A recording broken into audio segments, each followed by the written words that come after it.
When you hear the word remake, it brings up a lot of negative connotations. If somebody hears their favourite film is being remade, they get furious.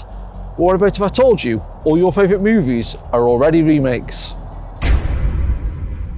But I do genuinely believe this, that remakes get a bad reputation and people just don't realise how many, not only of their favourite films are remakes, but just films in general are based on other stories and concepts. I've picked 3 films that I think will surprise people and hopefully enlighten them and maybe not be as anti-remake. But the first one is Airplane. I adore this film. Makes me laugh every single time it's on TV. It's actually a remake of an older film called Zero Hour from 1957. I haven't felt this awful since we saw that Ronald Reagan film. I'll see if I can find some Dramamine. Just a moment, I'll get you some Dramamine. Yes? Captain, one of the women passengers is very sick. Airsick? I think so, but I've never seen it so acute. Find out if there's a doctor on board. As quietly as you can. Stewardess. I think the man next to me is a doctor. Oh, thank you. Sir, excuse me, are you a doctor? That's right. We have a passenger who's very sick. Could you come take a look? Yes, of course. You'd better tell the captain. We've got to land as soon as we can. This woman has to be gotten to a hospital. A hospital? What is it? It's a big building with patients, but that's not important right now. Only found out today that is actually a remake as well of something called Flight into Danger from 1956. So it's a remake of a remake that got remade, and I've just read on the box, like this one can't get any funnier. It's produced by somebody called Howard W. Koch. So yeah, imagine that. This next film was a film that was a big favourite in the Pickrell family household. My mum loved the ramming speed scene, and my dad loved the opening shots in Bethlehem. But it's Ben-Hur, winner of 11 Oscars, gets loads of respect. But before this film came out, it was a remake of 2 previous movies. It's since been remade loads of times. Charlton Heston even remade it himself as an animated film.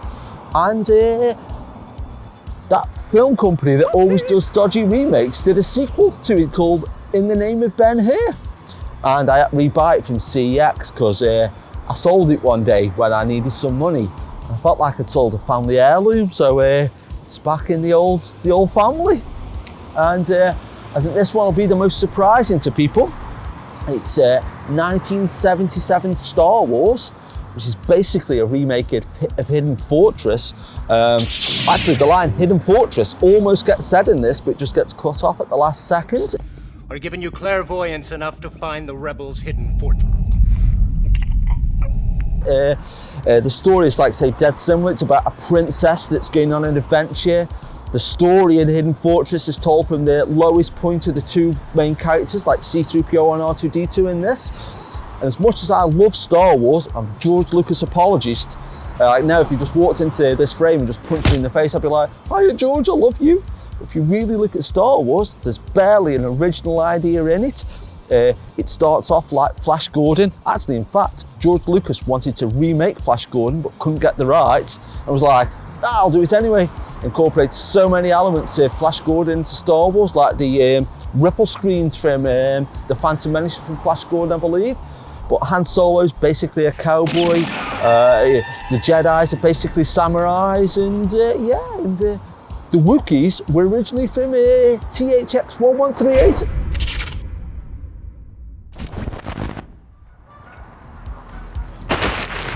So here I've just got a random bag.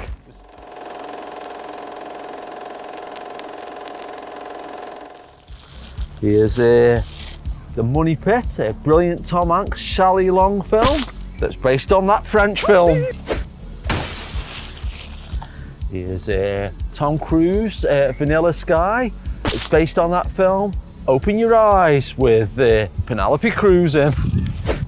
My eyes, my beautiful eyes! Oh, that's fit. Here's Assault on Precinct 13, directed by John Carpenter, where the editor is called John T. Chance. And do you know why I use that name?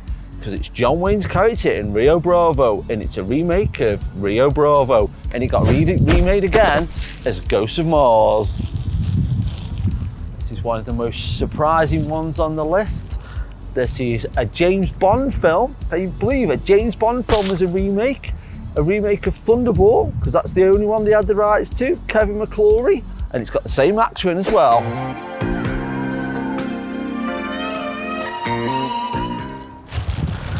And this is John Carpenter's The Thing, famously based on Howard Hawks' version of The Thing, and also is based on a book called Who Goes There by John W. Campbell.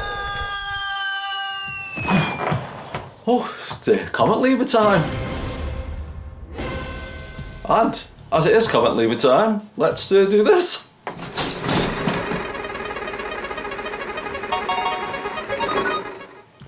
This one is from Sakura.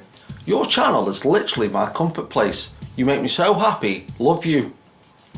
Well, to be fair, I've got a few channels that I get like that with. Just do you like feel like a nice warm blanket and you feel really relaxed? That's a really nice comment. Although, thinking about it, if I mysteriously disappear, check this person's channel and also check if they don't have a big glass case that I'm inside that's underneath a bookshop, because there's a good chance I might be in there. And looking at this Jaws mug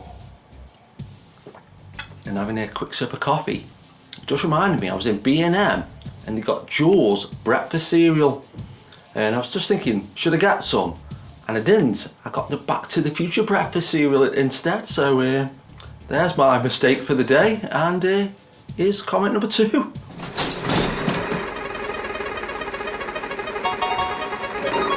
This is from Colin Hutchins. What a complete C. Well, does he mean the name Colin? Is he calling me a Colin, like Clumsy Colin in Action Bike? Or does he mean a very rude word? Which, thinking about that very rude word, on my way to work in the mornings, if I go under the subway, there's some graffiti and it says, all Craigs are And now we know what C stands for. So I hope he doesn't mean that, and let's get the final comments on the go.